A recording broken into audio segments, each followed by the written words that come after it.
हीच मुची प्रार्थनान, हेच मुचे मागणी.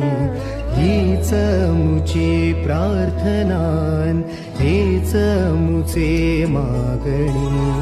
माणसाने माणसाशी माणसासम वागणे.